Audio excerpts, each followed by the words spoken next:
Сәлем достар, бүгін өте керемет тез дайындалатын, ешқандай май қосылмайтын кекстің рецептімен бөліспекшімін.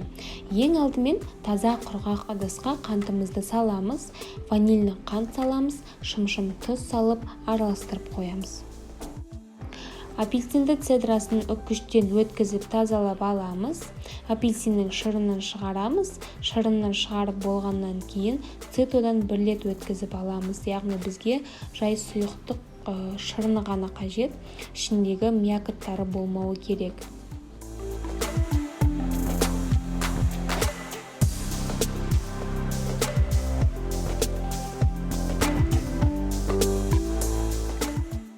Құрғақ ингредиенттерге ванилин қосамыз, разрыхитель, яғни қопсытқыш қосамыз және шым-шым сода қосып, апельсин цедрасын қосып, 2 жұмыртқамен араластырамыз.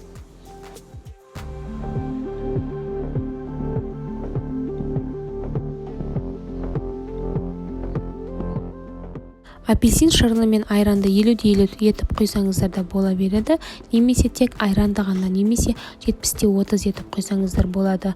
Менде 70-30, яғни 60 грамм апельсин, 126 грамм айран құйдым. Араластырамыз, ұн саламыз. Онда міндетті түрде електен өткізген жөн, жақсылап араластырамыз. Қатты араластырудың қажеті жоқ, бізде тек бір келкі масса болса болды. Арасы түйіршіктеліп қалмауы керек. Бұл кекс базовый болғандықтан формасын өз қалауларыңызша жасасаңыздар болады. Арнайы кішкентай кекс формаларына пісірсеңіздер болады, немесе үлкен диаметрдегі формаларға да үйлесе береді. Мен 1 реттік қолданатын формаға жасадым.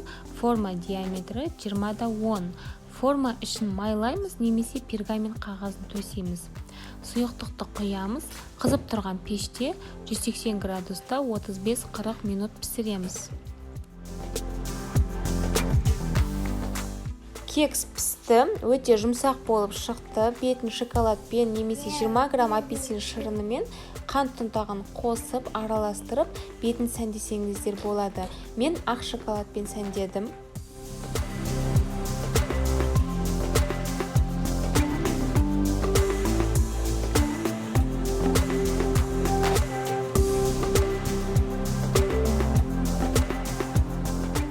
Апельсин кексі дайын болды, өте керемет, дәмді болып шықты. Дайындап көруге кеңес беремін. Сұрақтарыңыз болса, комментарияға жазыңыздар, міндетті түрде жауап беремін.